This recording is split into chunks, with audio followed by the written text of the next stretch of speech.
I've been dying to do this. No I've been dying, problem, like by the start of the conversations we already had, I know this will be like too much fun already. I already know this is going to be too much fun. I was thinking before, should I write a few things down to talk about? I was like, I'm just gonna wing it. I never did it. I do like beforehand. I do write down the questions that I want to do, like so that I can.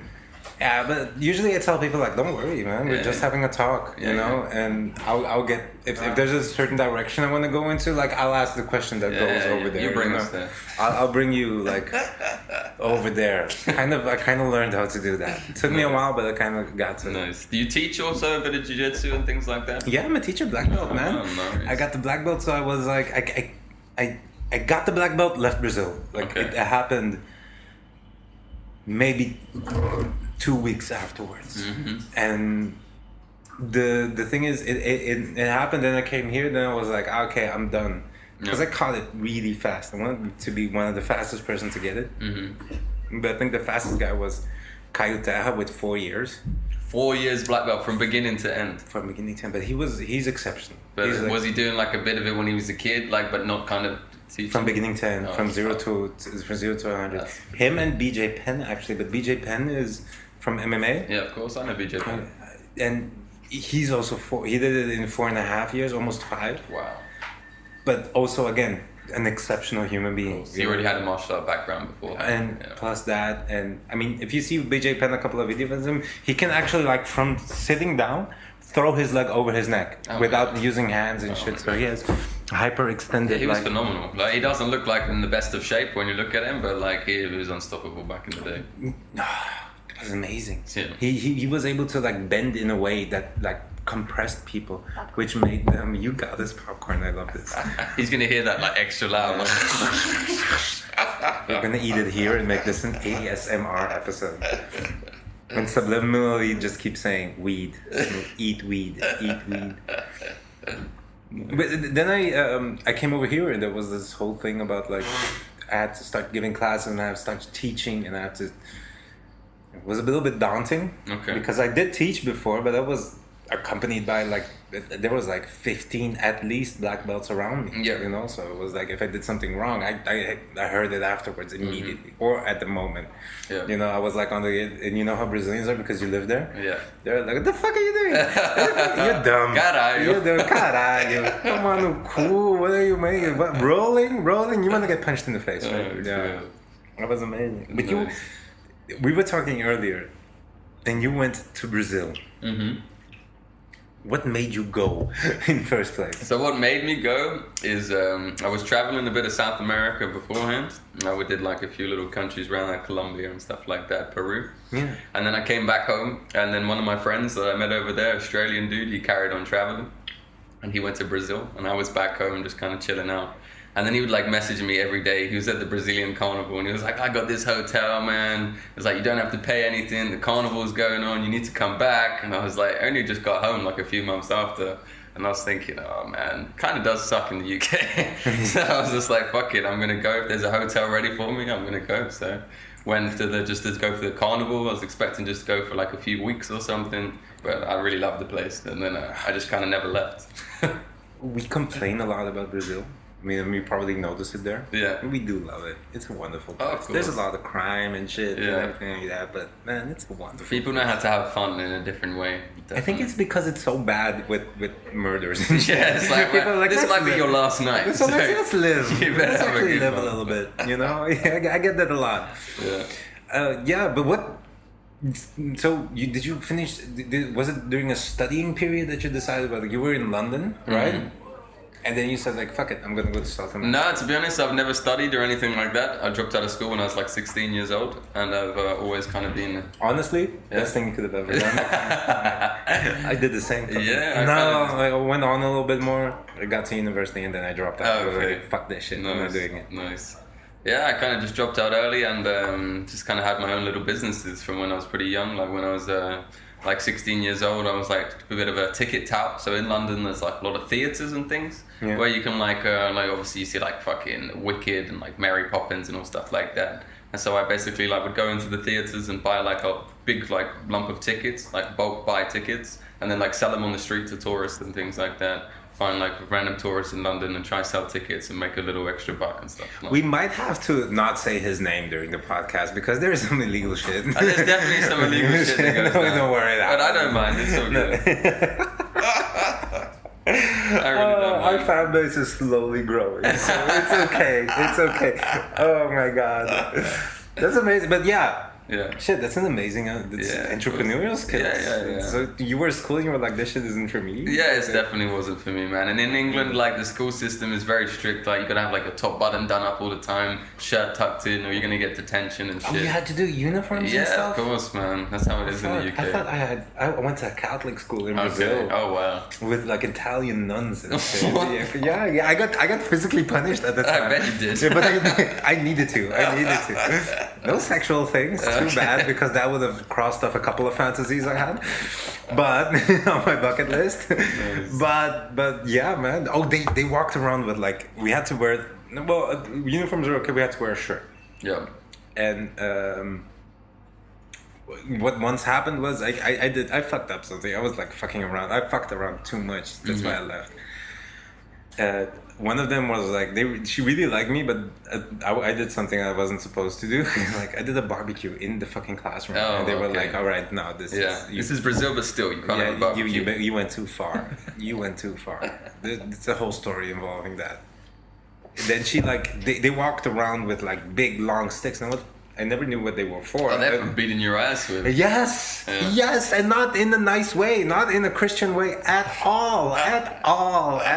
Like cattle. They were. The second day I was there, she was like hitting kids, like, go back to class, go back to class, just left and right, just go that. And so she was like, okay, you really fucked up. Go like this with your hands. Yeah. So I'm pointing my fingers upwards and holding. And she slapped the top of my fingers. Yeah. I couldn't use them for the whole day. Oh, wow. The next day they were like a little bit bruised and blue, like when you play guitar for too long, and then they're like, oh. And I never did a barbecue again in the classroom. I learned my fucking lesson. Yeah, man, it's something about school systems that doesn't sit well with me. Yeah. It doesn't go over well with me. I tried. I love studying. I love learning shit. Yeah.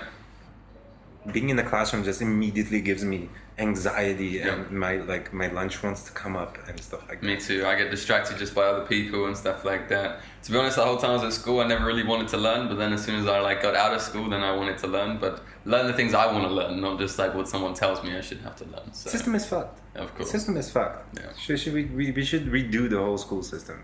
There's universities are fine in my opinion, but the problem in Brazil is like the universities are in a format that is still high school. Yeah.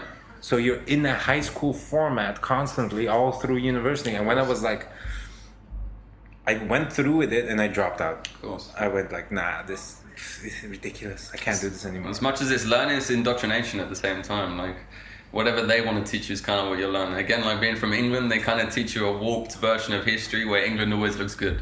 Obviously England at one point had like 80% of the world under its control, and they were not doing good things. But they make it like, no, we built trains for people. We did this. We did this. Like, yeah, but don't what else? Look at all the slave trade we did. No, that is fine. That's okay. That's outside of that. We stole a bunch of stuff too. Yeah, it's crazy. There's a comedian who goes like, and then we put it in museums to show it off. Yeah. In the British Museum, there's nothing British in there, man. It's a bunch of stuff from Egypt, South America, India, and shit. Yeah.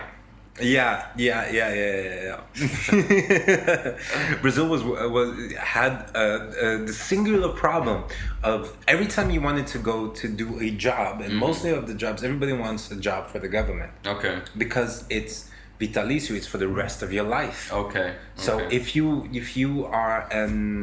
work for the Ministry of Foreign Affairs, if you get that job, if you pass the tests there's no interview system. Yeah. You're done. You don't have to do anything. You can literally steal as much as you want to get you out of that job. It's a legal problem so big the government won't go into it. Fuck. And that's what happens in Brazil. The corruption is so big because they can't kick you out. Of course. Because you earned the right to work. Yeah. I was there when the last prime minister, his wife got caught catching loads of money. She was supposed to go to prison or something.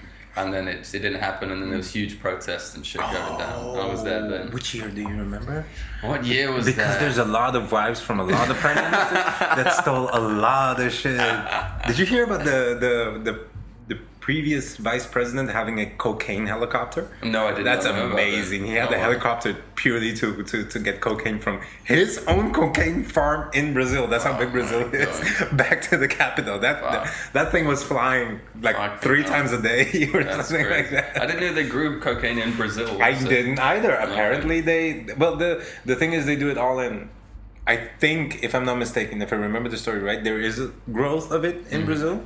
Mostly of it comes from, of course, Colombia, which is right next door. Yeah. So they kind of had this trail going to his his farm, which is suspiciously near the border. Oh shit! And from there they grew it, propagated it, put it in the helicopter, and fucking flew the helicopter to the capital of Brazil.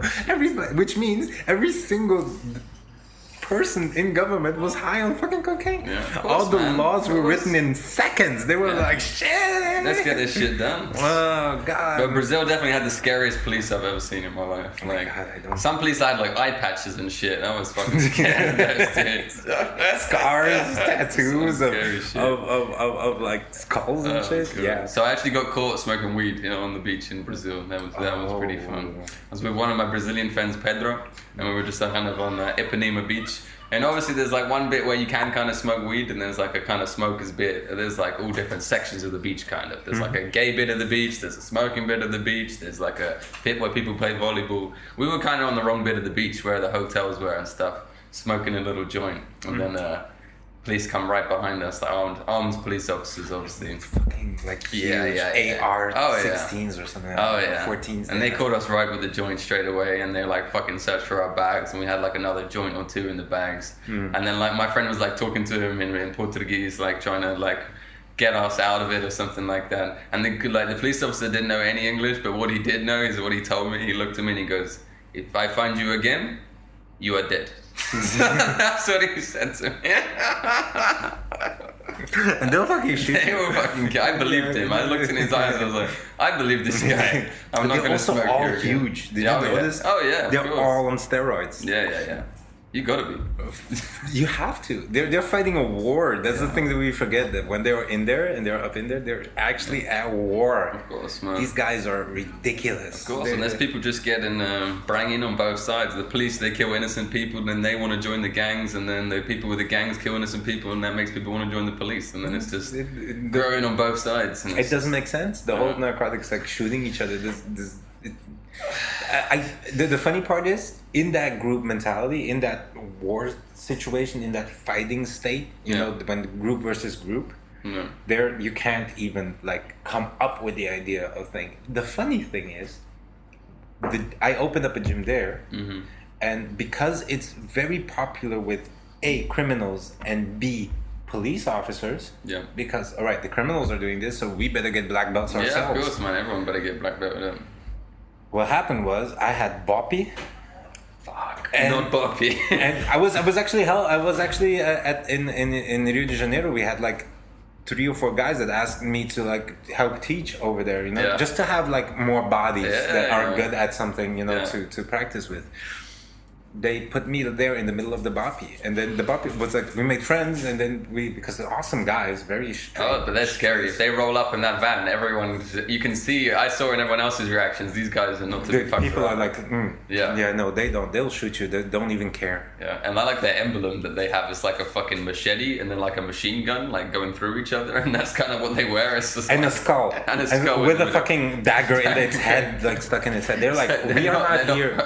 We are not taking prisoners. They actually say that we're going up there. We're not taking prisoners. Oh, yeah. We're not. And they bandana it up as well sometimes.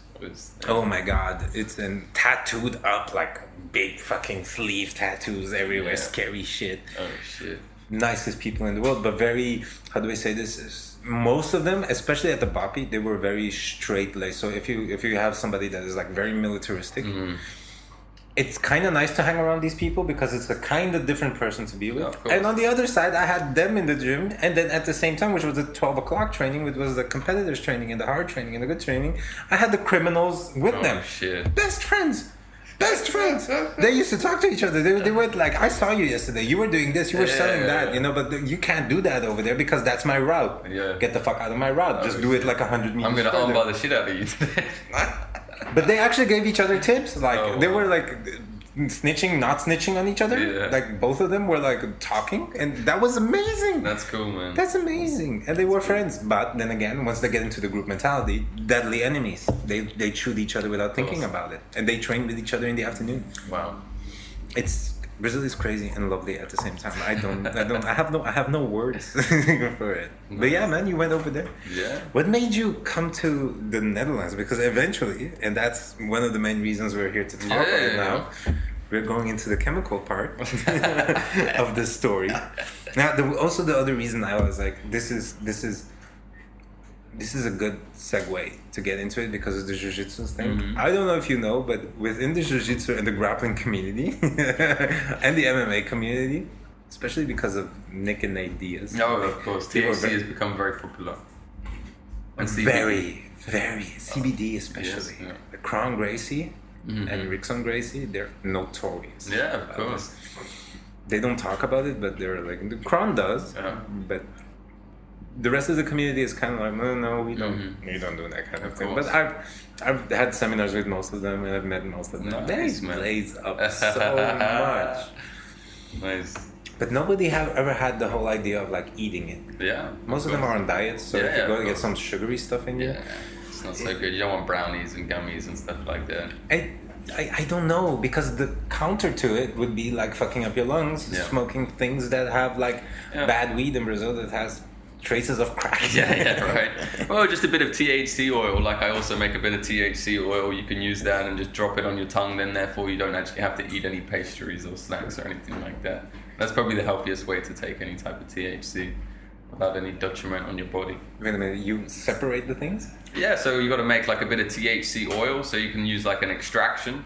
So you can do like an alcohol extraction. So it's like a little chemistry, little setup you need. Breaking Bad. I already love this. More. This is the best podcast I've ever had in my life. All right, wait a minute. You have the plant. Yeah. So you buy it, and then you do the extraction through what process? So, without giving like, if there's trade secrets involved. No, you don't have to. You have to give it away. No, but everything is open. I think the more people who can use cannabis in a healthy way, the better. I'm not trying to hide that information from anybody. So you'd normally grind up like anywhere between like 5 grams to 20 grams of cannabis, depending on whatever weed and how strong it's going to be. Grind that up, and then you're going to need like an extraction tube. So an extraction tube is basically a test tube, but it has a little hole at the bottom of the tube. Okay, so you set that up on a little apparatus. You grind up your weed, you put it inside that little test tube, and then you need to basically purchase the strongest alcohol that you can get. Here in the Netherlands, it's like 96% alcohol. Okay, but it's consumable cooking alcohol, not alcohol used to like sterilize or clean things. You can't use that alcohol. Okay, and then you're going to use about 3 shots of alcohol per 5 grams of cannabis, and you're going to put that inside the test tube. And then as soon as the alcohol touches the cannabis, all the THC is going to be released in like liquid form, and it's going to drip through that tiny hole. You're going to collect it in a nice glass, okay? And you're going to get like some bright green potion-y like liquid. You want to then put it through like a coffee filter. You need to make sure it's an organic coffee filter, not normal coffee filters, because they have bleach in them. So you need to make sure it's a nice normal. Shit. Yeah. Normal white coffee filters have bleach in it. That's what makes them white. Yeah. How did you get to the little details? Was it more trial and experiment? Oh, a lot of trial and error, man, and a lot of error. Yeah. Once you put it through a coffee filter, you basically need to evaporate the alcohol. So you could use like a pot on a what's it called, on a fire, or you could use like a crock pot, like an electric one. Or the best way is actually like a baby milk warmer, where you put a baby bottle in. You put it in one of those, and then the alcohol evaporates after like 40 minutes. You have defiled the sanctity of the baby warmer just now. It's never been used for anything. Yeah, like exactly. That. Although I do believe that there's people out there putting flashlights in it. Like the sleeve of flashlights in this. Somewhere, somehow, around the world, I'm certain there's a rubber pussy. I don't even know around the world, probably here in Amsterdam. If anywhere. Probably nearby. Yeah. There's a rubber pussy floating in a bathtub of baby bottle heaters. I believe in it. Yeah. But yeah, man. Yeah. So this all came by you trying. Yeah, just different trial and error things. And you asked the questions earlier, like what brought me here to Amsterdam. Yeah. And so that another trip in South America, another separate trip. But the reason why I really like to go to South America is because I feel like the wildlife there is just super fucking crazy. Like I mentioned earlier, I have a pet python and stuff, so I like reptiles and different kind of cool animals. So South America's always been a place where I've kind of wanted to gravitate towards. Obviously, being from the UK, you got like David Attenborough and things. I've always grown up watching those stuff. I'm always imagining, oh my god, one day I could go to the jungle. Because in England, you got no wildlife. You got a fucking cat and a dog and a cow and a chicken, and that's about it. Some ducks now and then. Exactly. So I've always had the dream to go to South America. So I've done it like 3 or 4 times, which is nice. Oh my God. Speaking of David Attenborough, he has his Instagram account now. Yeah? He just opened it. Oh shit. I heard that voice. Yeah. And I turned into a kid immediately. Oh man, he was like, "Oh, we're gonna bring you new information and stuff about things going on. I'm gonna tell you nice stories." He's oh my 93 God. years old, man. He's a cool dude. He's amazing. He's amazing. He brought love to like animals and shit. But you went to the whole animal stuff, like the python. Yeah. What made you choose the python? What made me choose a python? Yeah, but was it like the love at first sight? Because I can understand somebody walking up and saying, "Oh, that's a cute puppy." What? Did it lick your hand or anything? No, so I saw an advert of someone who's actually selling it because if it was getting too big and he couldn't look after it anymore. Yeah. I was like, that sounds like a nice responsibility. I'll take this python off your hands. So yeah, I'm not afraid of snakes, so I thought it would be a cool idea. I used to have other type of reptiles and stuff as well. What was it? What did you have? I had a chameleon. I had a few bearded dragons. I had other like little snakes as well, like garter snakes and things like that, and tortoise and stuff. So tortoises seem nice. Tortoises is the most like I'm very. I grew up in Brazil and wildlife is mostly avoided if you're there. Course, if it's like an animal, like I'm walking the other way. Yeah. I don't know if it's gonna bite me, kill me, eat me, sting me, lay eggs in me, or something like that. Or swim your dick. Oh shit! I had a friend which happened. No. Yeah, man. Pissed in the river, and he had like a Speedo on because. Speedos are the thing in Brazil. Yeah, of course. Who doesn't have a Speedo in Brazil? Yeah, you see, it's normal. I told you. I walked around at the beach here with Speedos on. Everybody was looking at me. What a pedophile! What is he doing? God. But the thing is, when I was in Brazil, I actually tried to buy normal boxer shorts, and I couldn't find them anywhere. It's like pants or nothing. Yeah. And then eventually I had to just wear these little blue pants. I was like, no, that's just gonna happen in my life normal. now. It's normal. This is how it is. Everybody is like showing bulge. Constantly. That's how we measure each other's manlyhood. Oh God. Yeah. So the last time I went to South America, I was in the jungle and I met my girlfriend, and she's Dutch, and we met in a little jungle called Tayrona National Park, where I spent like just a few days in a hammock in the little jungle over there. Awesome. And we met her on a little hike. Me and my friend went, and her friend went. And we met there, and then it was quite romantic, obviously, and a little relationship started, and then we had a long-distance relationship where I was in London and she was here, and then I kept coming here and just kind of realizing it was a lot better. That's coming over here. Yeah. So then I told her I'm moving in. She didn't really have a choice, and and then that's me here now. Okay, I'm coming, but no buts. I'm just here, dude. That's amazing. Yeah. Do you like Amsterdam more, or is it London? I like Amsterdam more. There's things I miss about London, definitely. What? If you say fish and chips, I'm turning this podcast off. It's not fish and chips, don't thank you. What I miss the most is I come from Harrow, and Harrow in London is like the most multicultural place in London. Like, in my school, I was literally the only white kid in my class. I'm not even joking. So coming here, it's a little bit white for me. And it's just, I don't see, there's obviously a lot of cultures here, but I don't see them integrated that well. Rather than in London, you really do see that. You'll be like, you could go to like a bench and you'll see you'll see like a Muslim dude, black dude, white dude. They're all chilling together. They're all friends. Rather than here, you don't really see that. You see it's still separate groups. Yeah, you see the Moroccans over there, and you see the Dutch over there, and then the Turkish over there. It's not so much. I think because London has been doing it for a longer time. Oh, of course, London's been doing it a longer time, and I think what really helped in London is music. Like a lot of those cultures, we use a lot of music to kind of integrate a lot of cultures, which here that hasn't really been done much with like the Turkish music and the Dutch music. They haven't really fused together. Rather like we have a lot of Jamaican people and Jamaican in England that fused together. We made a lot of beautiful music and things. So. Immediately. we had carnivals and stuff, like a very famous Notting Hill carnival we have, which is like a Caribbean carnival in London, which is which is immediately it brings everybody together. It makes all the people see their food, their music, their culture, and appreciate those things. So. Yeah, here they're still like a little bit off of each other. Yeah, man. Maybe weed will bring it together. I hope. Yeah. Well, I think it hasn't yet. But if they start playing music in coffee shops that is integrated, you'll definitely see like a bunch of people getting together. It's weird. I've lived in so many countries at the same time, and it doesn't make sense to me anymore. Oh, of course not. In any way. Neither does money. Like if every single after I studied it a little bit of economics, I was like, okay, well, I understand the problems you face with it, but especially the borders and the passports and the visums doesn't at all make any sense to me in any way. Yeah, man. So you okay? It's just dropping back to the chemical stuff. As I said before, the grappling community is hysterically in love with CBD, and it has been for. Now I'm going to look at Chris because he can help me with this. How long has it been? It's maybe it's like the last 2 years, like since Gordon Ryan came up and stuff like that, and the grappling, like the no-gi world really got into it. I would say like not the last ADCC, but the one before. Like that one was also what is it, 4 years ago or something like that, or 3 years ago? So it's fairly recent. Yeah, well, it was a big problem still when Nick Diaz obviously got kicked out of the UFC for like smoking weed. So at that point, that was still a problem then. Ridiculous. How is that a performance enhancing? I smoke weed and I sleep. I'm a weak smoker. I'm a weak. This is what was it? Maybe 3 4 years ago? It was 3 4.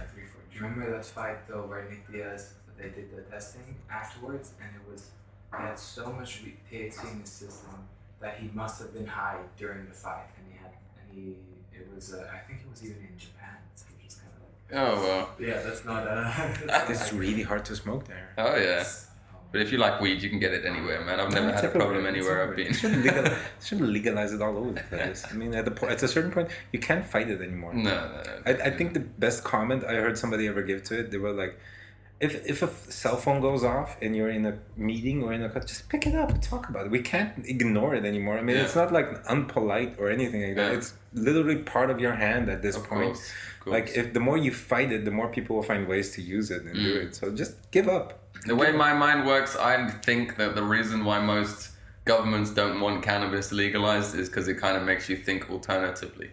It kind of makes you question, why am I doing this and why am I doing that? Which they don't really want you to question. They'd rather you drink alcohol and smoke cigarettes. That just kind of makes you stay in your little bubble. And compliant. Makes you weak. Of course. Like, you can smoke a joint and be like, wait, I work 9 to 5 and I do work behind a computer screen? Fuck this, this sucks. I'm not doing what I don't even like this. Okay, ladies and gentlemen, if you're working behind a computer screen and you like it, no judging you guys. No judging. I mean, you do what you do. You know, you gotta make money and stuff, but do it if you love it. You know, do something you love.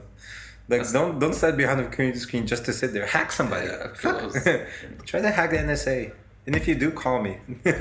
We need to talk. With me, man, I need to do a job that has some kind of meaning, man. It has to mean something to me. I can't just like do something for money. Like, it's just not really, it doesn't feel real to me. I can't just work behind a computer screen or work at a cashier unless I know that I'm actually impacting people, making their life a little bit better. You know what I mean? Preach. Amen. Amen to that. I mean, so many people wasting their lives. Yeah, of course, man. It's something I tell to you can compare it to. So some of the students go to competition for the first time. Like my white belts, I put them in competition as fast as I can. Yeah. Like, no, I'm nervous. I'm this and that, and I gave up on giving them like advice. I said, listen, you're gonna do something that 99% of the human population is never going to do. They're never going to put themselves in this dangerous situation. They're never going to put themselves in like a risk situation, not in an anxious situation. And you know what it is? You can be scared and fucked up, and it's going to be hard, and you're going to have to go through this and stuff like that. But you're going to go through. I'm not driving you back. Yeah. Like, if you don't go, I'm beating you up. Yeah. So do you want to get beat up by me or just in front of everybody? Like, it doesn't matter. Go fight somebody in your own weight class. Yeah. Losing is learning, man. And lose. I don't care, but you're going in there. Yeah, like, course, and afterwards when they go, they're like, I'm so happy I took the lead. Of course, man. Even if you get knocked out in the first stage, you still learn something, man. I teach them. Do it. If you're stuck in somewhere, do it. Smoke. Like if I can't endorse smoking weed yet. It's not for everybody. It's not for Just like alcohol's not for everybody. Some people drink alcohol and they turn it obnoxious and they just want to fight people. They shouldn't drink alcohol. Yeah. There's some people who smoke weed and then they're not going to feel good either, and they shouldn't do it. Don't feel like you have to be pressured because if everyone else does it, you think you should do it, because it's for some people and it's not for some people. That's true. Some people just get stuck on it too. Yeah. And that's one of the problems I have. If you like responsibly can do everything, do it. If you're getting stuck on something, like an addiction is an addiction, doesn't matter to what. No, of course. I mean, if you're addicted to coffee, like me, it's an addiction. It's bad. Stop it. Yeah, especially if it gets in the way of your training or something like that, or even if it gets in the way to the point where you have to use weed to do something. Like, that's not going to be good either. For example, if you do jiu-jitsu and you're like, oh, I only train jiu-jitsu when I'm high, then you're gonna have to make sure you need weed every time. So it's not good. It's not good to get into. It does change the way you fight. You're so much more creative. Yeah. It's so much. You just do not give a fuck. I would love to see like jiu-jitsu on like LSD and wonder like what would happen then. Oh my god. Feeling somebody like touch you would be like the weirdest thing ever. I think I already become so huggy. I never tried it, by the way. Yeah. I already become really huggy with weed. I'm just all love. Like, oh, we're gonna fight each other. I love you. Give me a hug. Yeah. No, that's fine. But yeah, going back to what you were saying, I think it's really interesting at the point where at all time in history we look to cannabis and seeing that it makes you really lazy and it makes you not want to be very determined. But then you've got Nick and Nate Diaz who smoke weed pretty much religiously, but they're the most determined fighters. Like, they're not lazy. Like, they're far from lazy. Triathletes. How can you smoke that much, then get on a bike, do 25 kilometers? I don't know, swim for like, what is it, 2 hours? Yeah. And they win most of their fights from cardio. That's how they win the fights normally. Which is ridiculous. Yeah. But there comes the thing. I mean, if you're with you have the THC drops. Yeah. That sounds at least a lot more healthy than like going to like I did notice like when I stopped and I really dedicated it, and I'm like I don't do it anymore, so I don't smoke anymore, and I try to limit a lot of my drinking to like very social occasions. Because there's this whole Christian thing that I have, and the other thing is very much I want it to be like the stand by the people that can't do it or are stuck with it, you know. So I'm not doing it for the people that I'm not doing it only for myself. I'm also doing it for like if people come to me, look, I'm stuck, I can't stop smoking, and is it cigarettes or something like that? I can't stop drinking. I said, I'm with you. I'm not drinking. I'm not smoking, and everything like that. I'm standing next to you. Fighting the battle with you. Huh? Fighting the battle. I'll be with you fighting the battle. I'll go through you, you know, and that's the responsibility I took up as a teacher. You know, do I miss it? Hell fucking yeah. Yes, I do. But then I can't betray the people that I'm like trying to help. If I go like, yeah, one is enough, and then for some people, one isn't enough. No. And I had my problems with addiction, so I get it. You know, so I stand with them in that way. Okay. The other part of me is going like, dude, it's so helpful. No. It is so helpful. The only thing is like smoking it is not the best option, I would say. But is there? Well, of course we know, but is there a big difference between like ingesting it?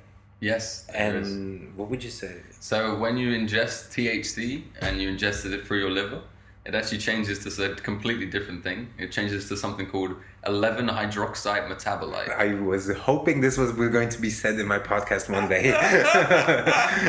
It's becoming a smart thing. And it's 5 times more psychoactive than THC, so it's a lot stronger. You got more of a chance of hallucinating and things like that. And so you're definitely getting a longer trip as well. It's like gonna last about 5 hours rather than just a couple hours. And a big difference is the two. If you eat any THC late at night, you're gonna wake up the next day and you're still gonna be high, definitely. How many times did that happen? A lot of times. You woke up, oh shit, I'm still baked. That's probably this morning. What would you, in the way of making it? I see that Netherlands is. It's very progressive, so you can buy, there's coffee shops and everything and everything like that, and you see them having brownies and stuff like that, mostly touristy stuff and very bad, terrible quality. terrible quality, and most of it feels like it's mostly CBD. Yes, definitely. And it is. Yeah. What's the difference? What's the difference with CBD and THC? Can you how chemical can you get with that? Like, do you like chemical? Or do you just what is the experience you know about? I've got bro science. Yeah. Oh, that's perfect. A bit of bro science we can give Perfect. you. Yeah, but if you say like 11 hydroxy something too many times, some of the dudes listening to this will have aneurysms. Yeah, exactly. They'll trip the fuck out. Yeah, but there's just different compounds. Obviously, the CBD is just the medicinal part of it, and the CBD doesn't have any psychoactive properties. It's just a medicinal part, where it's really good if you're training or something like that, or you just maybe even got like a type of illness or a virus or something. It's good to just help it stop inflaming. So it's even good for even animals. So in America, they're using it in the vets and stuff like that. For your dog and your cats, even give them CBD. But then obviously THC is the psychoactive part of it, where it actually gets you high. But then there's all different types of compounds. There's literally thousands just within cannabis, and they all do different things. And we don't really understand all of them at the moment. There's not really been done enough research into cannabis. Even though here in the Netherlands, they've decriminalized it in 1972, they didn't actually do any research when it comes to medicinal cannabis. So they're quite far behind. In America and Canada, they probably have the most research. And even there, they still don't know so much. So we've got a long way to go, unfortunately. Keep testing, guys. Yeah, exactly. Try all of it. I did know this is... maybe it's because of my size. But I feel like the amount of THC is just the amount of CBD just doesn't feel like it actually works. Like I have to like, is it maybe the quality or the quantity that they sell here or something like that? Because I could drink half a bottle and go like, So you'd be surprised here, the laws in the Netherlands aren't so straightforward. So actually making CBD oil is not actually legal in the Netherlands. Yeah. So they actually make CBD oil in Germany. And they actually send it over here, which is quite strange. In Germany, it's listed as a food product and nothing to do with the medicine. So you can import food, even if it's illegal food here.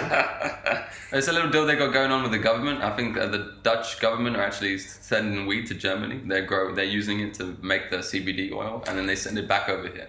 But isn't it also a question of like, is it illegal to grow here? Yeah, so you're allowed to grow 5 plants of cannabis here in Amsterdam. Yeah. And obviously that's not enough to like supply a coffee shop or something like that. So all the supplying of coffee shops is actually illegal. But the little 5 plants you can have in your balcony, that's legal. You're allowed to do that. But there's a catch. If your neighbors complain about it, then they don't like it, the police can take your plants away. So it's decriminalized if everyone's cool with it. That's amazing. That's amazing. So technically you can have 5 plants. Yes. If you grow them into trees. Yeah. But they're still 5. Yes. As long as it's 5 There's stems. no height regulation or anything. Oh my God. We can have a forest with 5 of them. Exactly. As long as the rest doesn't touch the floor, you're staying technically only still at 5. Yeah. Oh God. Yeah. And there's obviously the Netherlands. I think there's like 11 provinces in the Netherlands, 11 or 12, and they all have different rules and stuff. So some places you can grow weed, some you can't.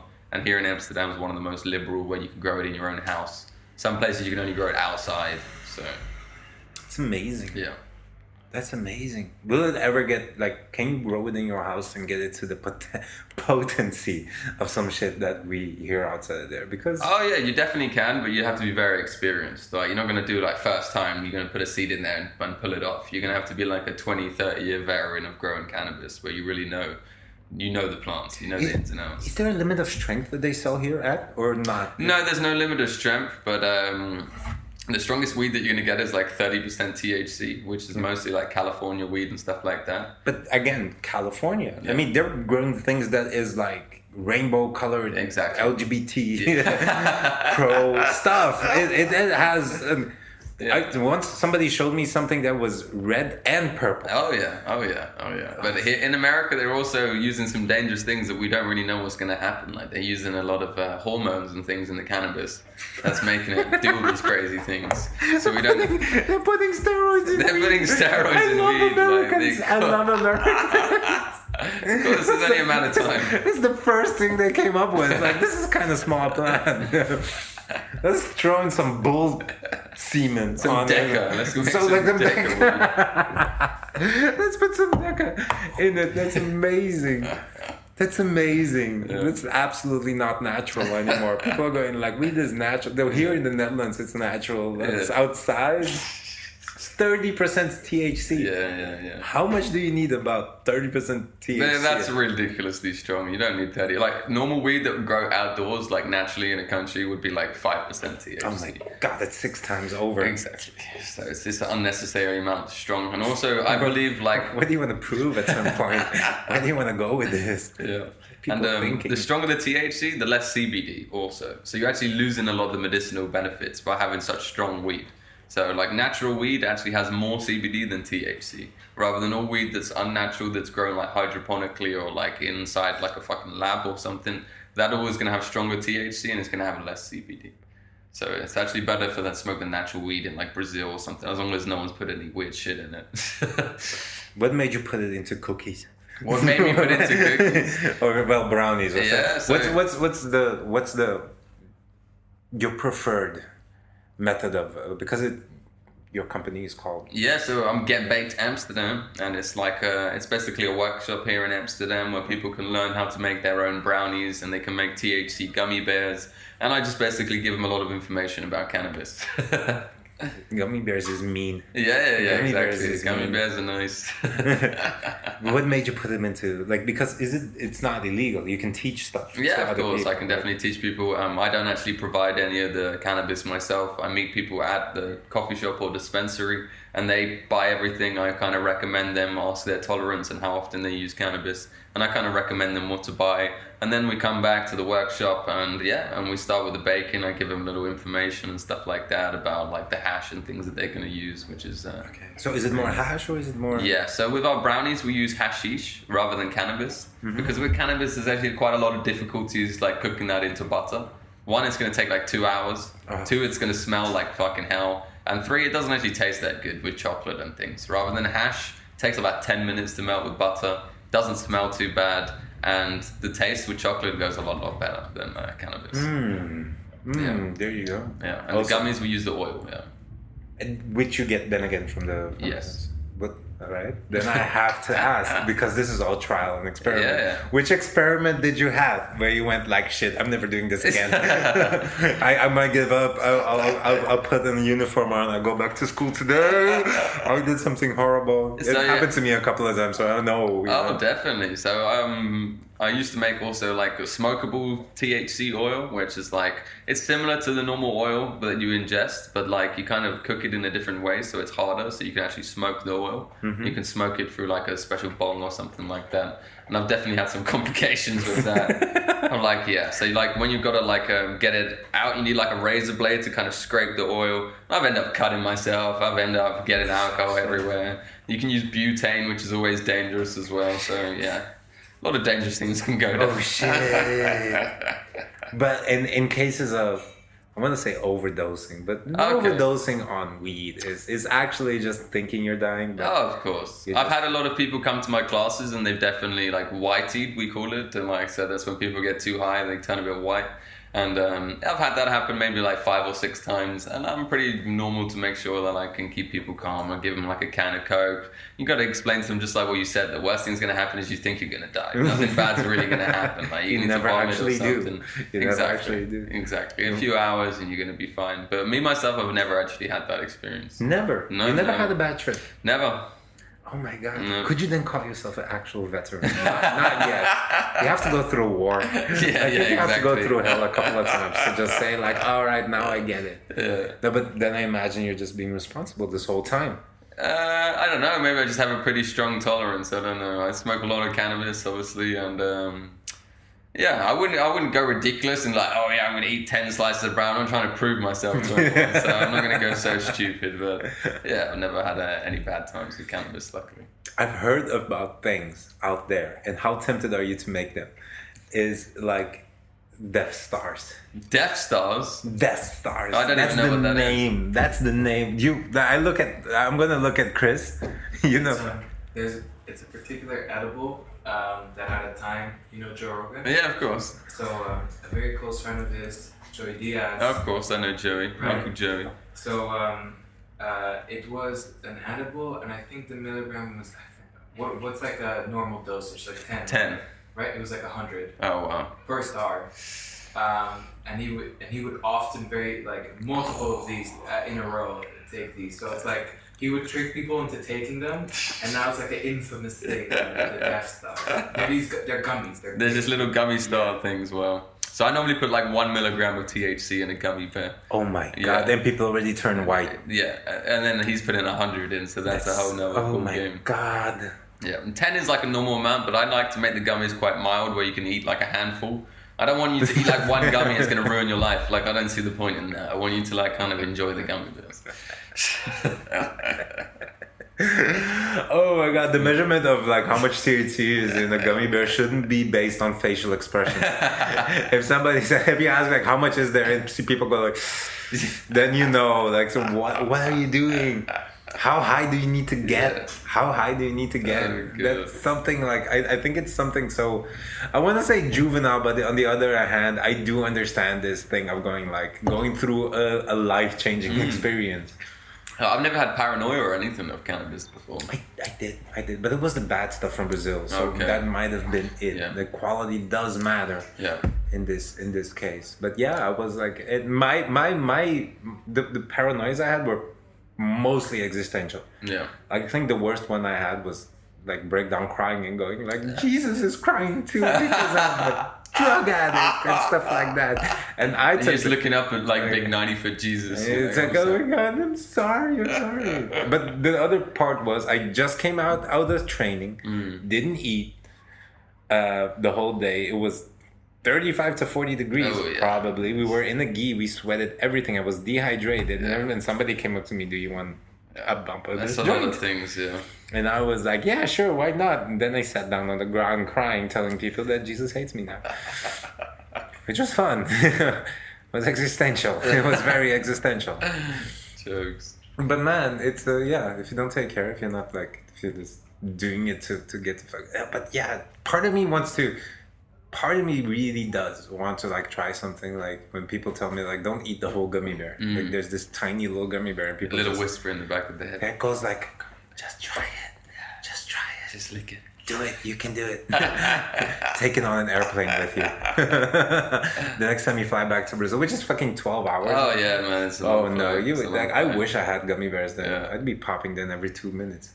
The annoying thing is when you want to go to Rio, you always have to go Sao Paulo first. They make you fucking like stay on the plane, and then you got to go to Rio. Like, and that's what every time I've gone there, that's what happens. They either Lisboa does now. I don't know. Frankfurt and Lisboa do directly to go Guarulhos. Nice. I normally go from Portugal. That's normally the cheapest flight. That's the best one. Yeah, that's the best one. Yeah, and it's also a little bit shorter for some reason. Yeah. I don't know, man. I don't know. I want to kind of try it, but the part of me doesn't know. And you give classes every day? No, I do classes like 4 days a week, and I do 2 classes a day. So like one class at 5 p.m., one at 7:30. So I got classes today as well, which is nice. I normally do like Wednesday till Saturday. Wednesday till Saturday? Yeah. I could do more, but I kind of want to enjoy my job. I don't want to do so much where people can kind of notice that I'm just doing it to make money. Like, I'm doing it to have a good time. People are here on holiday. They want to have an awesome time, and I want to make sure I contribute towards that. I don't want to just be like, oh yeah, this is that, this is this. Like, this make your own brownies. Exactly. It's an amazing little thing. That is an amazing project, man. Yeah. I love it. I'm gonna join for sure. I want to make gummy bears. Yeah, sure. I want to trick people into gummy bears, which is basically poisoning people. But I don't see the bad part in it if it's just 1 milligram. Yeah, we can even make CBD gummy bears. I also have CBD oil and things like that. So. Oh really? Yeah. Might actually help. Yeah. Can we make with the CBD? Can we choose our dosage? Because I think I need a very high dosage. Of course. I'm 115 kilos. Yeah.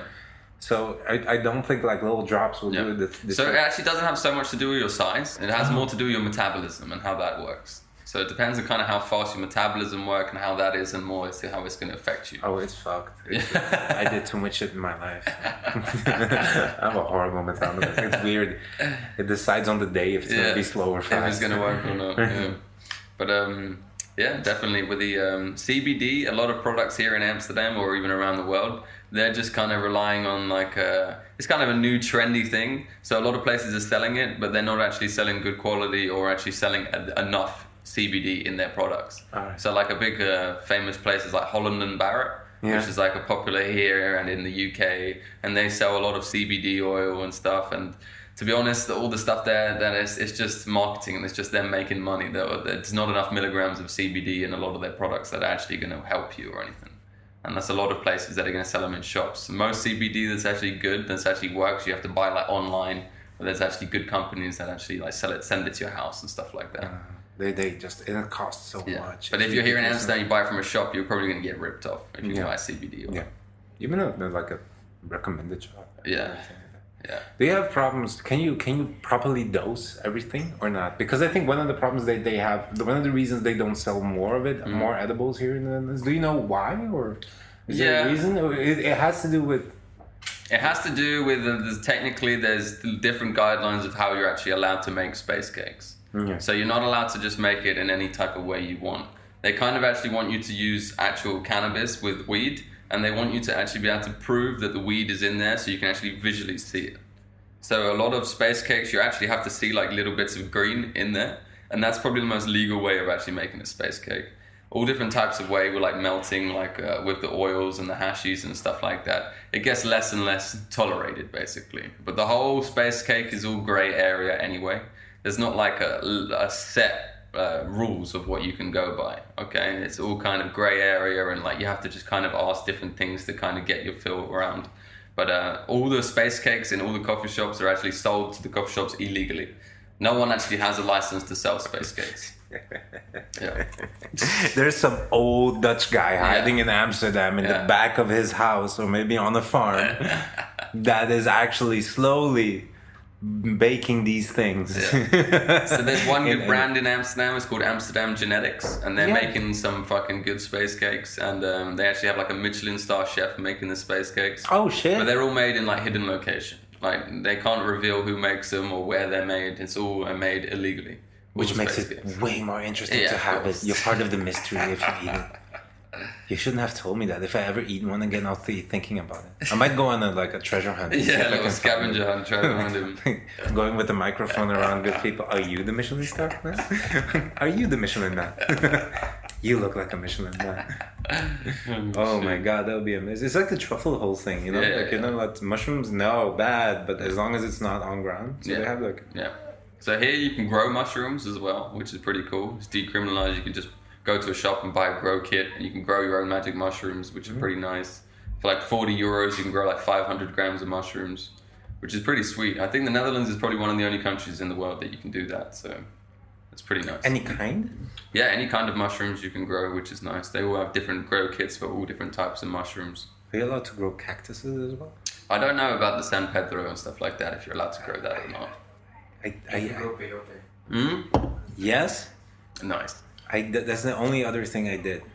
They used to have ayahuasca ceremonies here as well, but they made that illegal recently. My girlfriend's auntie, she's like 70 years old, and she's done a few ayahuasca ceremonies here. Oh shit! She was talking to goddesses and stuff. Oh yeah. She loves it. She makes the oil herself as well. She actually had skin cancer, and she was making the same oil that I make. She actually taught me how to make it. And she was using it orally on her skin. Granny is a gangster. Yeah. And she cured her own skin cancer using fucking oil, man. CBD oil and THC oil. It's not bad for you. I can't. No, it's like the whole concept of like maybe it's might be a little bit of a religious reason. Like if you go backwards in time, there must be an absolutely religious reason why you shouldn't take it. And people took that too far. Yeah, of course. And turned it into laws and something like that. But I don't see it being bad for any kind of economically. Well, some religions they use it, like Rastafarianism or even like Hinduism, like obviously Hinduism they have hundreds of gods, maybe even thousands, but one of their gods, Lord Shiva, they believe he's the god of nature and that he actually smokes weed. So Shiva fucking cool. Yeah, Shiva's cool. Shiva cool, man. There are parts of the Bible when in the beginning that I read and then I read again because I said, nah, I don't believe this. Somebody pointed it out to me. There's like, when they make the whole concoction and the differences in the incenses, it has hemp in it. Oh, yeah. And I'm like, nah, yeah, sure. I read it up and it's like mirror stuff and like that. And then in the translation, it's basically hemp. Oh, wow. They burn hemp with the whole like process of that, which is in my head is like, does that get you high? Like in an incense thing, you know, maybe it might have. Might have read something. A little bit, just like the coca leaves, like chewing on those. You get a little bit high, but you're not going to get like proper high. You're not going to see God. Yeah. You're going to talk to him. Like, dude! It's the angels. But as the same as like the Jewish book, the Torah, they also say at one point, like, oh, there will be a plant that one day comes that brings every man and woman together. So then that's how the Rastas, they take that, where that and is, they're like, yeah, that's weird. weird. Deuteronomy. Yeah. Actually, Bible, Torah, same thing. Yeah? Did you know that? No, I didn't know that. Old Testament is basically Torah. Oh, wow. It is Torah. And the Quran, they're all pretty much the same story. That's what I don't like. A lot of people arguing about the message or the messenger. It's like, well, did you get the fucking message?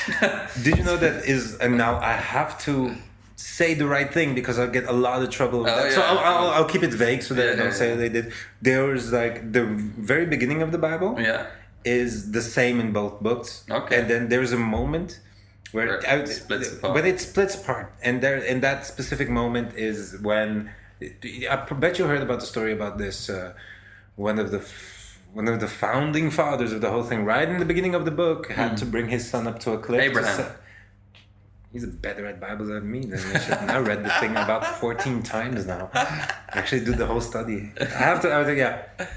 Has to bring his son up to the whole thing, and then from there on out, there's a little divide going on. From about that point.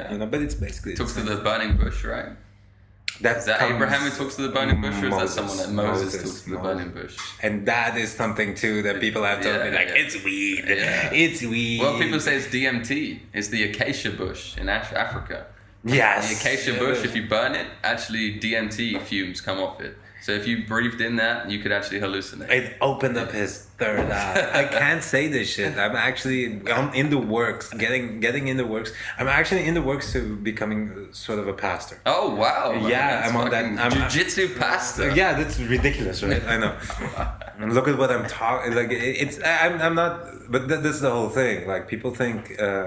Like the old churches, no Catholic ones, weed, I shall purge thee of thy sins, and like slap you with a book. But education is key. Like we're not just talking about pros, we're talking about cons. You want people to realize the real of what actually happens, not just tell people don't do drugs. That's not going to work. No. I eventually want to go political. Eventually.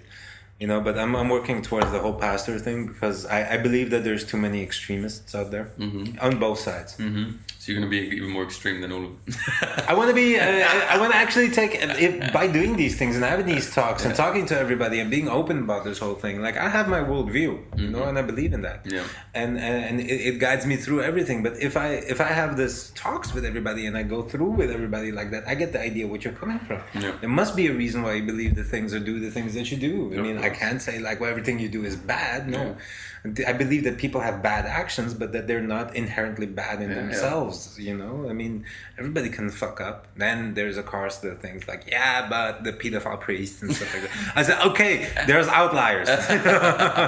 There's people that do stupid things. No, but even then, I have to get the middle ground. Yeah. I mean, we can't punish people to death. We can't close borders and not take people in that came out of war zones and were in the middle of chemical attacks. You have to open your house and your home and your country to things. So I don't want it to be like keep everybody out, keep everybody in. Yeah. It has to have a nice little middle ground, in these things.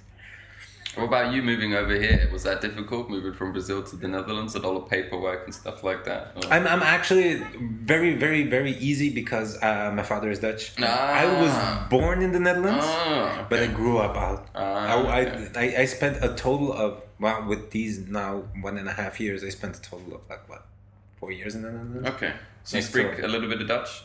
Oh shit! I think my Dutch is pretty good right now.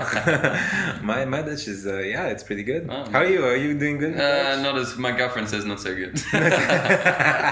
But you can get through stuff, right? I can understand a few things, but talking back, I'm pretty bad with pronunciation and stuff like that. Something I tell people, it's useless. If you want to do it out of love for the country, do it. Yeah. You can, if you want to have Dutch conversation, and it's also learning the language of the country gives you a deeper understanding of the country and the roots, of course, of how they think, how people go through things.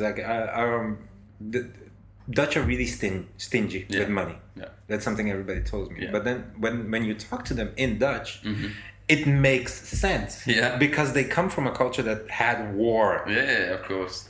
There's a very beautiful and famous painting by, help me out, famous Dutch painter. Rembrandt? Cut off his hair. Van Gogh. It's called the aardappeleters, the potato eaters. And that always shocks me. I looked at it high, and I looked at it on a lot of weed, and I looked at it completely sober, and both of them were impacting because you saw like farm workers that only like were eating only potatoes, and their faces were like sucked in and like dried and really like. And Van Gogh captured that marvelously with like big eyes, you know, those sunken in cheeks, like completely hard work. He even got it's not in high quality and stuff like that, but even the little details of like fucked up work fingers, you know, he got that. And just one woman looking at him like with that side, and the rest just digging into food, which made me remind me of my grandmother that said like when the Germans came, it was only potatoes for a while.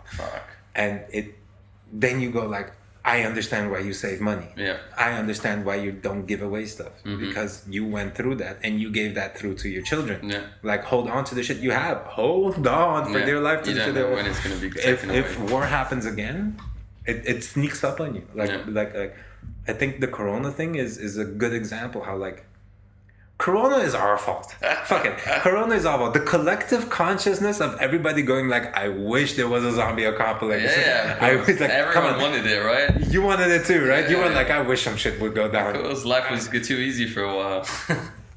Don't you have the same things where you're like, I'm standing here, if somebody comes in, then a robber comes in with a gun. I'm ready. I'm ready, I'll get him like this and that. I think the collective consciousness of every single human being on earth was like, I hope like World War Z goes down. Yeah, but we got the worst version of it. It's not like a real enemy. It's like the enemy's invisible.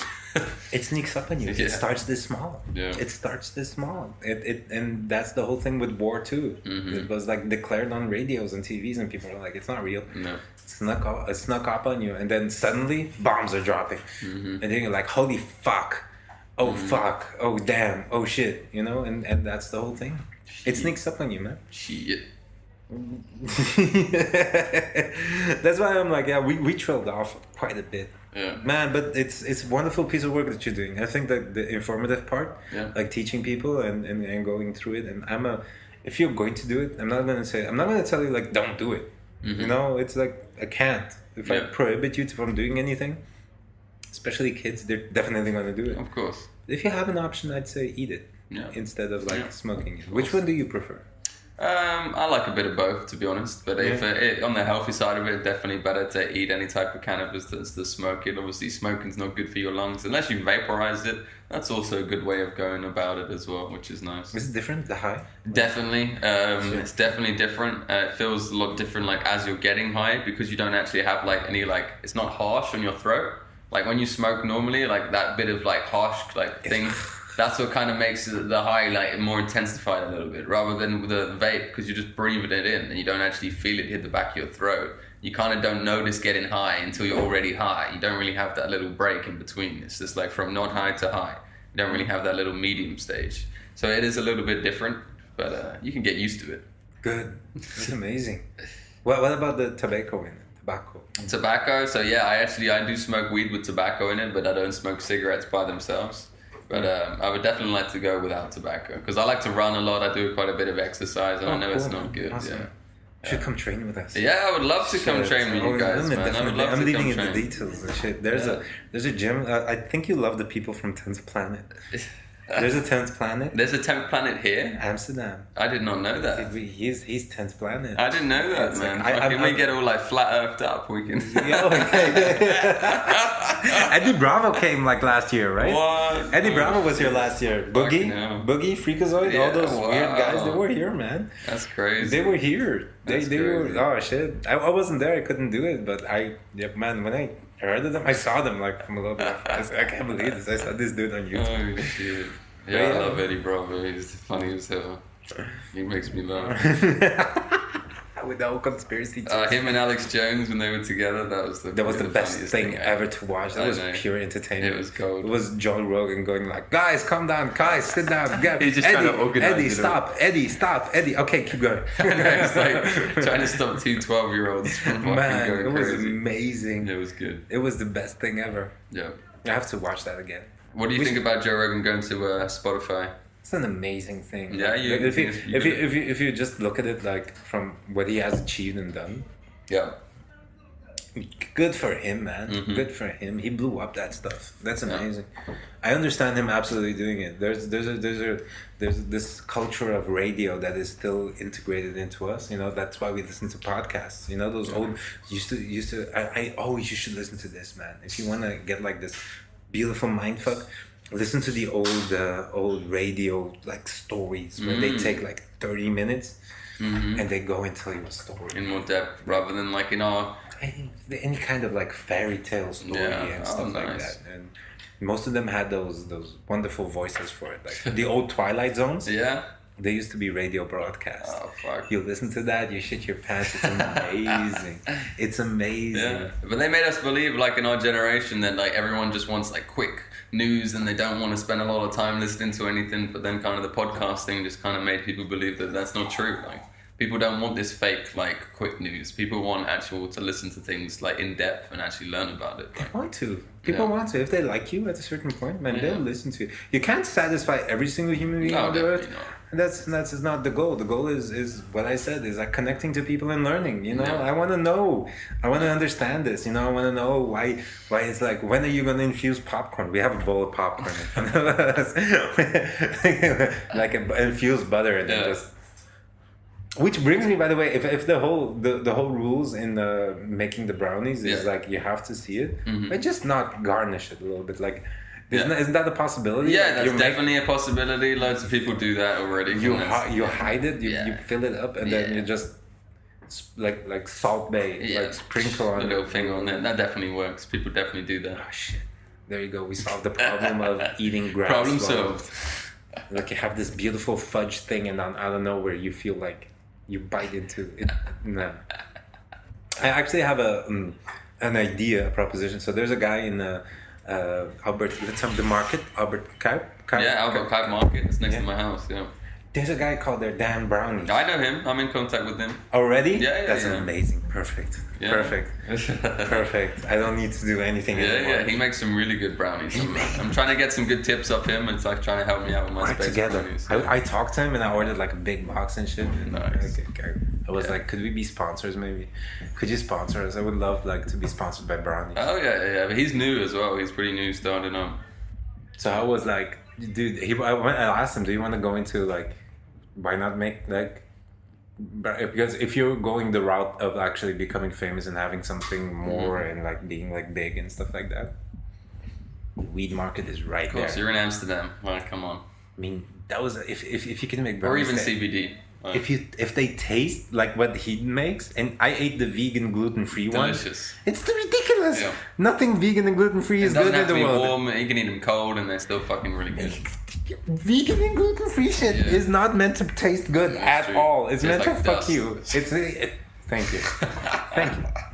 Whatever you vegan and eat, it tastes horrible. Stop it. Go back to. Oh yeah, I have a lot of people who message me like, "Can we have a vegan class? Can you teach us vegan brownies?" I tell them, look, they're not going to taste very good, but if you want to make a vegan class, we can do a vegan class. But I'm not promising you they're going to taste good.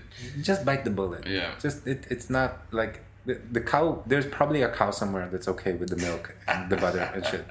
I can do everything without butter, without milk. The only problem is egg. Egg is something you kind of need for a brownie. Without egg, like. I mean, the chicken will put it out anyway. Exactly. I mean, come on, guys. It's like have a chicken at home. Bring your own egg. Bring your own egg. Like, give it love. Fair trade, free range. Free trade. Give it a name. What the hell? I don't care. Like give it. Chickpeas replace egg pretty nicely, I think. Huh? Chickpeas replace. Chickpeas. I've tried banana. Didn't really work so well. But chickpeas. She knows her shit. She knows her shit. Yeah. I'll give it a try. Chickpeas could be nice. Yeah, that's true. Nice. But yeah, back to chickens. I feed chickens to my python as well. So. Goodbye, vegans. Thank you for Exactly. listening. It was nice having you here. Have a wonderful Ciao. day. Ciao. Well, it's actually fair trade. It's pretty good because of mainly male baby chickens. As soon as they're born, they literally get thrown away into the rubbish, and because they don't lay eggs. So like obviously half of the chickens that are born are male, and they just get thrown away. No one eats them. No one uses them. So my python eating them is actually better for the environment. They don't get thrown away. So we'll have the vegans back, please. Come back. Come back. We find a nice way. we don't throw them away, we feed them to snakes. Exactly. It's better than throwing them away, right? That is true. Such a waste. I didn't know that. Mm-hmm. I absolutely, because I love meat, I'm Brazilian. Fuck Yeah, it. of course. I forego watching the documentaries and the things, Yeah. I'd rather stay in some stuff. I'd rather just stay oblivious. Yeah. Like if it's like stuff like that, I'm like, I know there's a movement, I understand it, I get it. I'd rather stay oblivious because I love fucking meat. Mm-hmm. I need a ribeye every now and then. Yeah, of course. You need to, man. You need to. I can't train on vegan diets. I did it a couple of times. But I wish we could just click our fingers and see what would happen if like everyone was vegan or vegetarian. Would it actually work, or would it just still be a problem? Like because you're also still killing animals when you grow food, when you grow vegetables, obviously. I had somebody, you know the carnivore diet? Yeah, of course. Only meat. Yeah. My friend tried it for a few weeks. Yeah. I did it. Yeah, you did I it. did it. Oh, 50 wow. days. Wow. Lost a shit ton of weight. Yeah, Got I- ripped I really bet. fast. No more. How was your shitting going? Horrible. Horrible. I didn't, basically. It was like I pooped once a day and it looked like goat poop.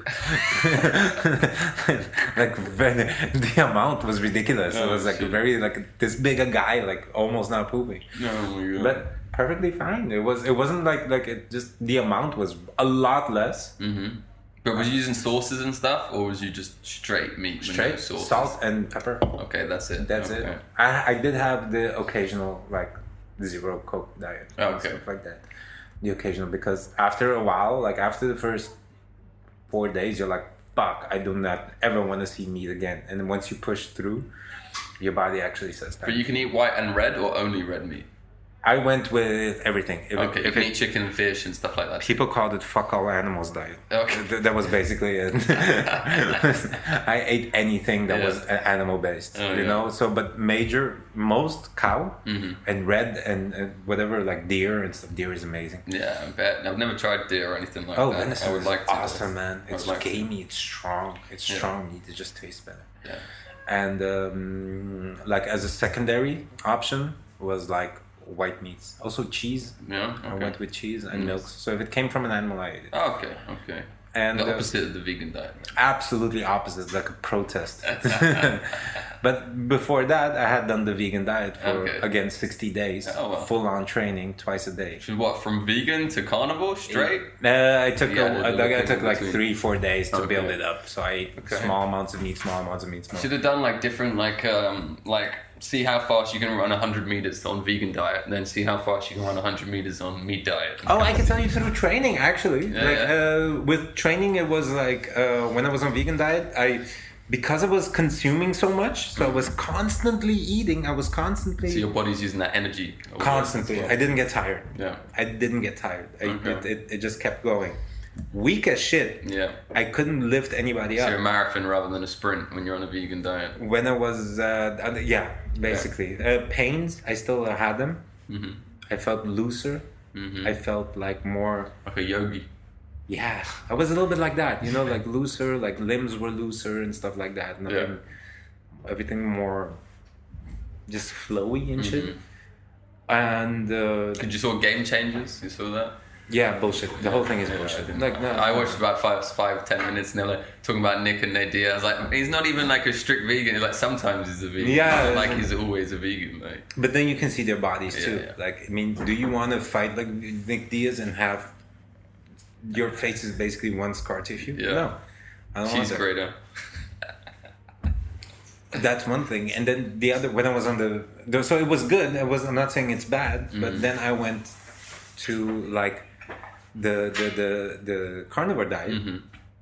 It's super aggressive, super Yeah. explosive, Yeah. but I get tired after 5 Yeah. minutes. And again, you don't feel so like flexible. You kind of feel a bit tight. Nope, Yes, Yeah. but no inflammation, weirdly enough. Okay. Like no pains. Yeah. And everything like, oh my God, my testosterone level were through the roof. My strength was through the roof. I felt like an animal. I felt like I'm not going to fight anybody. I'm going to dominate and kill everybody. So you feel like on top of the food chain. Of course. And when you're vegan, you feel like, oh, I'm going to flow through this. Yeah. It actually changed my mood. Oh, 100%. We're just eating blood by Yeah, itself. yeah, Bit of it's- blood. This animal instincts trigger enough. It turns you back into a Immediately. caveman. I remember going like, this is nice. You did a technique on me. Let me flow through it, find Yeah. a way. To when I was like, when I was on an carnival, I was like, how dare you touch me? And then just demolish people because of it. It was like hyper aggressive from hyper soft to hyper aggressive. Yeah. And people said around me, and that's my base of like how to judge it. Yeah, you got better. You're way more aggressive. You're finishing more, and it's like this. And the other side, I was like, yeah, but on the other one, I was kind of having fun more. So I don't know. And you're more just you do like 100% jiu-jitsu, or you're all MMA and you do a bit of judo, wrestling. Oh no! Everything that has to do with grappling is what I love. Okay. And no striking.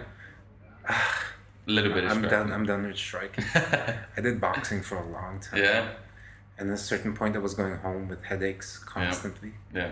This isn't good for me. Mm-hmm. I want my brain. I can miss my legs and my arms and my joints. That's okay. Yeah. But as long as I have my brain at the end of the day, Yeah. I mean, I've met a couple of strikers. Funny thing, I met a couple of strikers. They were really fucked up because most of strikers are alcoholics. Mm-hmm. Most grappling people are weed smokers. Yeah. Funny as fuck thing.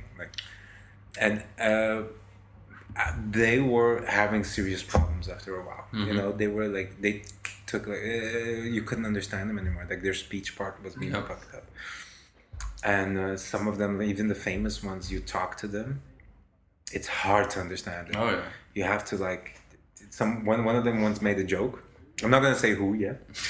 Next time I'll have him over and then you'll understand what I mean. He said a joke and I didn't understand shit and everybody was laughing. And I said, but what did he say? I didn't understand. So he says, oh, that's just him. Nobody understands, but just laugh because it's nice. Yeah. I mean, if you can't even pronounce your middle name correctly anymore, that's when I was like, striking is fun, really nice. Not for the long run. Yeah.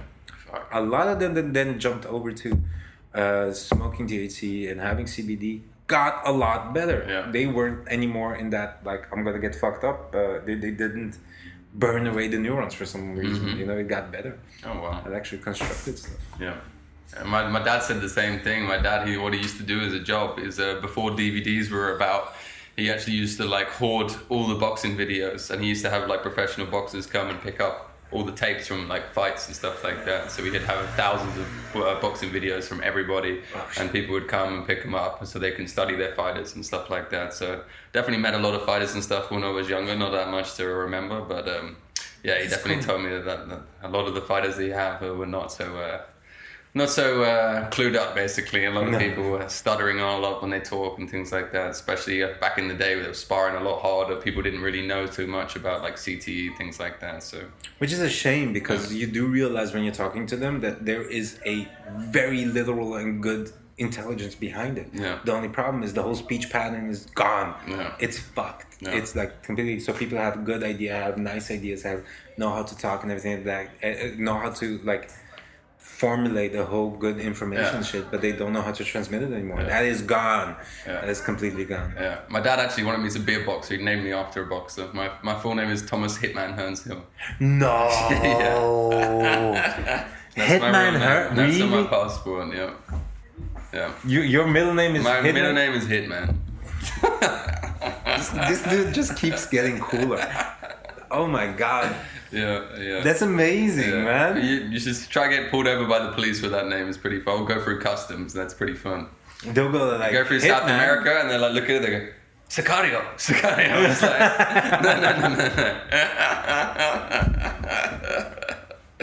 no. Oh my god. I'll definitely never get away with actually killing someone. They'll be like, my. I wonder who it is. Is it the guy whose name is Hitman? We have our suspect, ladies and gentlemen. Oh goddamn, man! But it was good. Yeah. I had fun. This was good. It was good, man. This is a good one. I think we have a lot more to go. We'll go into conspiracy theories next time. I believe that'll be a good one. Oh, I love a bit of conspiracy theories, man. Shit, That's one of my favorite. My girlfriend's sick of me talking about them, so it'd be nice if I go. Oh my god, we can if we started, we'll stay here forever. By the way, I'm not leaving anymore. We're all staying. We're all done. What's your favorite conspiracy theory?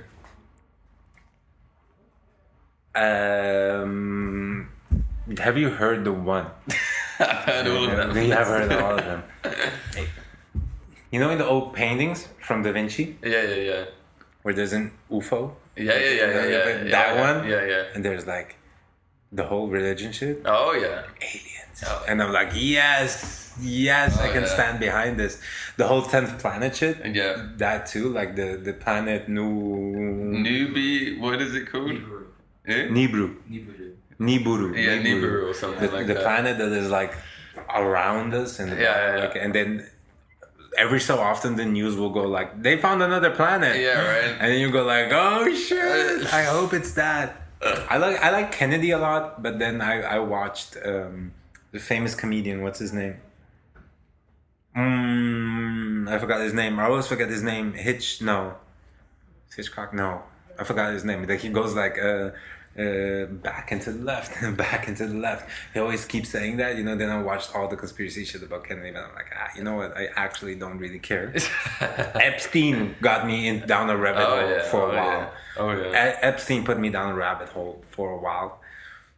It's cool. Conspiracy. Oh, and then there's the gluten conspiracy. Gluten conspiracy. I haven't heard this one. Let's go. What's Like, gluten? I love it. Like, What's the gluten conspiracy? The anti-gluten thing. What I saw, it was the stupidest video in the world. I sent it to you. I will send it to you. So the anti-gluten, the gluten-free movement industry is slowly poisoning everybody with gluten-free stuff, so everybody becomes intolerant to gluten. Oh. Because I personally, so I'm one of the, I personally ate gluten-free stuff, and afterwards I couldn't eat gluten anymore. It fucks you up, right? It fucks you up. Oh shit. It fucks you up. She's gluten-free. Yeah? And I like ate one of her breads a couple of times, you know. Oh, and then shit. afterwards I was eating normal bread and I was like, my stomach can't handle it anymore. So they're putting chemicals in it to fuck up our system, so that nobody buys wheat anymore. Yeah. So that the whole world economy goes shit. So The same thing happens with milk though. Like if you don't drink milk, like again, if you go like South America where there's not really milk, people don't really drink milk, and then you come back after a few months and you start drinking milk again, I kind of will get a little. Yeah, you get stuff like that. something like that. Yeah, your body is like. No, this isn't normal. Yeah. I'm used to the other stuff. Give me the chemicals. Where's the soy stuff? Exactly. Which is your favorite one? My favorite conspiracy. I've kind of been into conspiracies like since I was like 15 years old, and now it's like all the conspiracies are really into like mainstream now, which I like that. I'm behind that. I think that's pretty cool.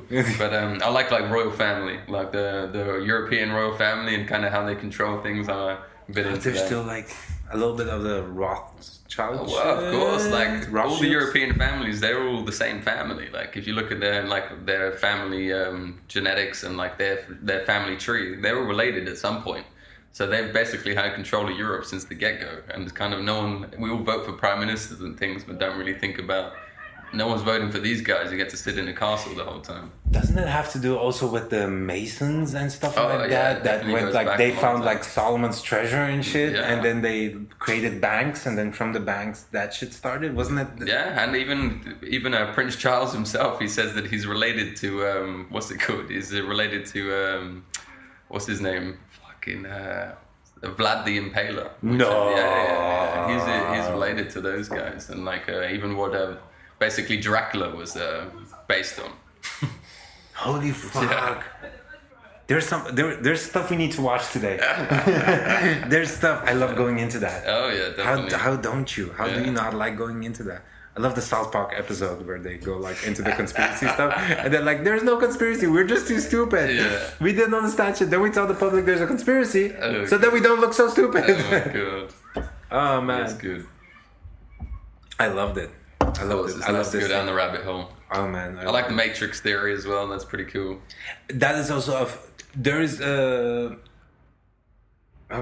which one is it? Let me go. Matrix theory is like, well, yeah, we live in a simulated reality basically. So it's like everything could be on a computer, or things like AI technology kind of controlling us and letting us kind of live some basically dream world or something like that.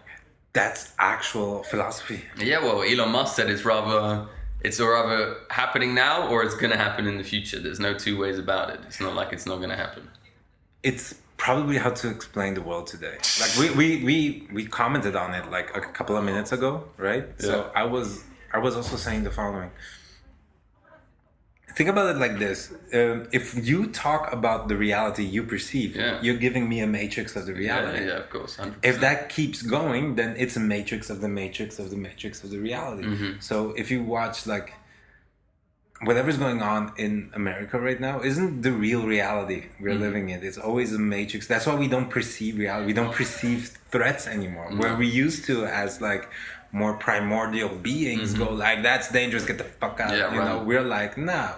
This is just the reality of the reality of something I heard, which I then construed into something that I heard and see it down, you know? And then you're going to tell someone else and make it their matrix. I watched a couple of weird shits. There's a couple of philosophers and physics out there that go into that route, like theoretical physics and stuff like that.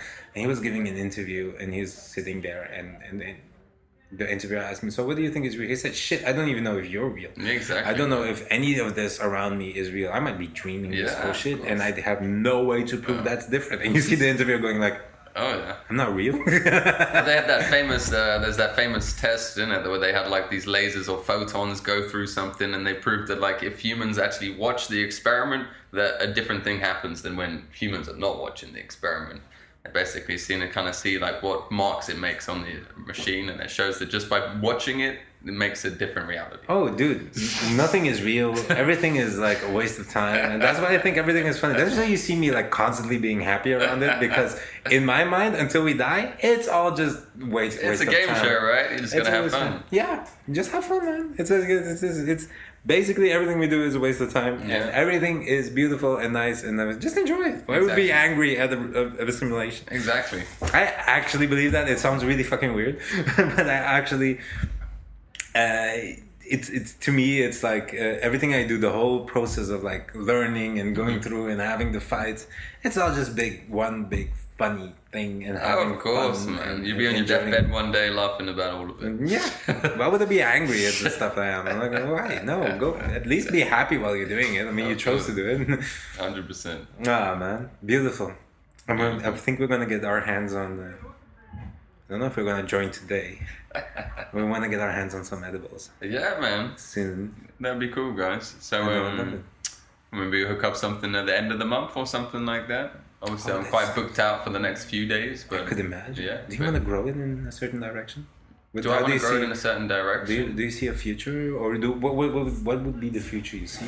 What would be the future I see is I always want to be like at the heart. I don't want to be like disattached from it where other people are doing it and I'm kind of sitting at home. I want to be able to do the experience because I enjoy it. I like to talk to people. People come from all over the world, and it's not just like the same people every time. It's not just stoners who come. I get people who've never even tried weed before. I have people who come in there 70 years old. I have people who come 18. I have people who come from the army, police officers, fucking judges, lawyers, everybody. So you get a huge group of people and you get to see something that kind of bring people together. And it's a nice part of my job that I enjoy. So it's not something I want to be separated from. I would like to branch out and obviously maybe have my own shop or something like that, and could do it here in Amsterdam would be great. And I'm not like to become like with the money side and that. I'm not really that fussed about making like a killer or like so much money. I just care about more, like I said before, making sure you do something that you actually enjoy, and you can wake up in the morning and not be like, oh, I have to do this. I wake up in the morning, I'm like, oh, I got to make some brownies. It's not like, oh, it's the end of the day.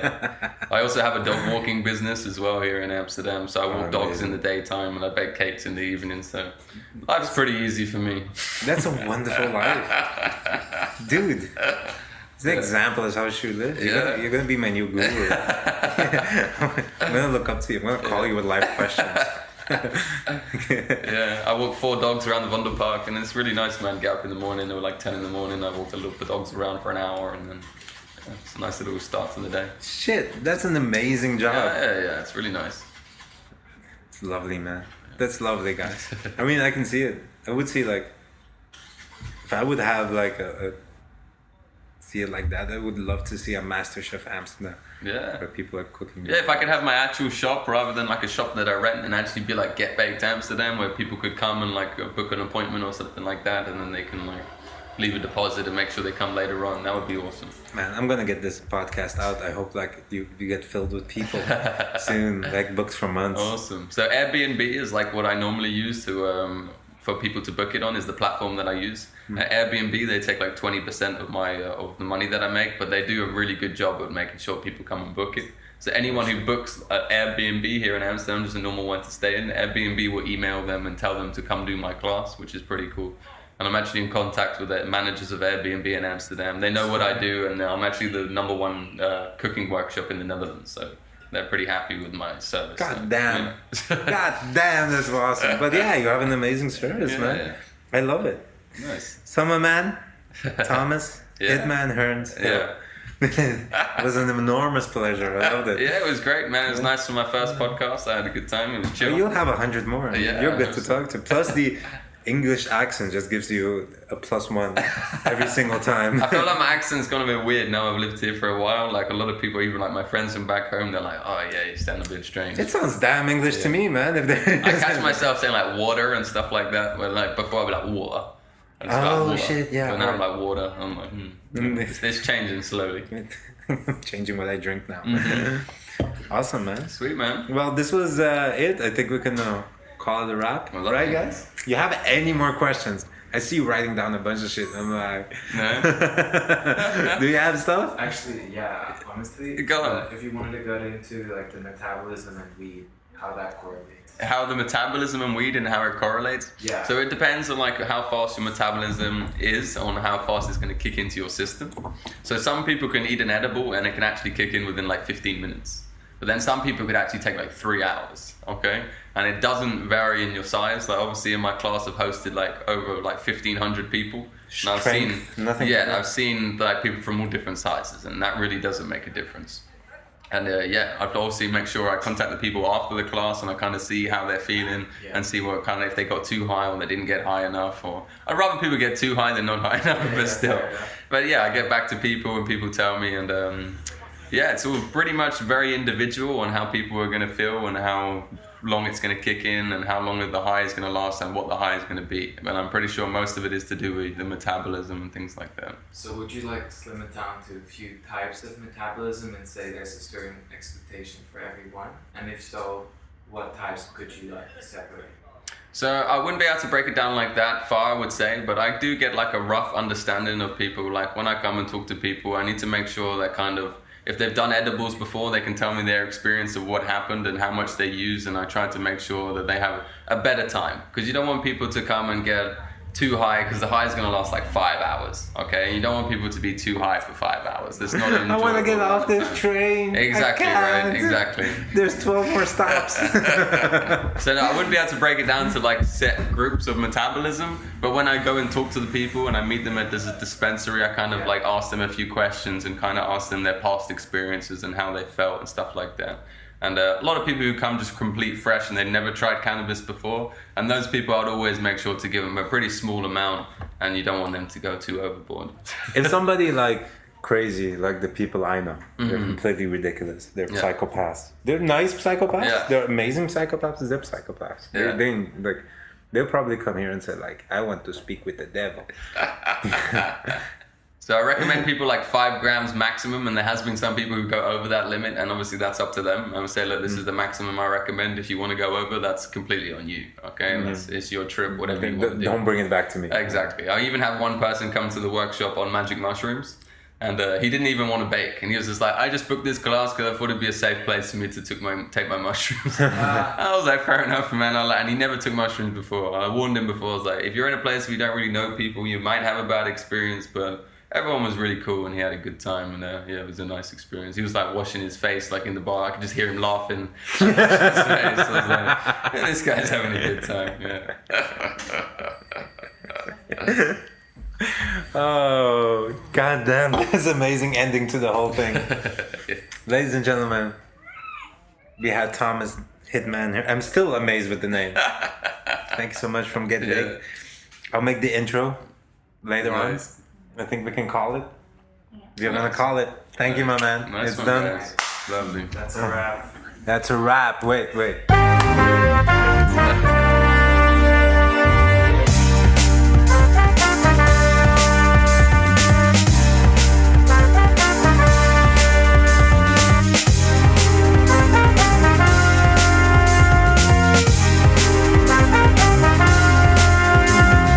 We from Cauliflower Philosophy would like to take a moment and thank our wonderful and beautiful sponsors. First, Mother Nature, for creating the cauliflower, the symbol of our resistance and our unification in this world. Secondly, I would like to thank the people that lend us this space. Baye Pay. It's here in Amsterdam. Wonderful coffee, wonderful atmosphere, just all around peaceful. Thank you from the depths of our hearts. Also, I would like to once again address my candidacy for the presidency of Choke&Chill. That's it. Choke&Chill is just that amazing that I think they deserve me as a president. Exceptional rash guards, exceptional shorts. And that's what I believe in. I believe that rash guards should be strong, that boots should be dirty, that freedom should be free, and that bald eagles should fly over everybody's house every morning at sunrise. Choke&Chill. If you believe in freedom, then you believe in Choke&Chill. I would also like to thank Monkey Tape for keeping things together. Monkey Tape, keeping things together. It's a play on words. You'll get it. Thank you, Monkey Tape. Thank you also to Grip 020. He had made me squat so much that I'm more amphibious now than I have ever been in my life.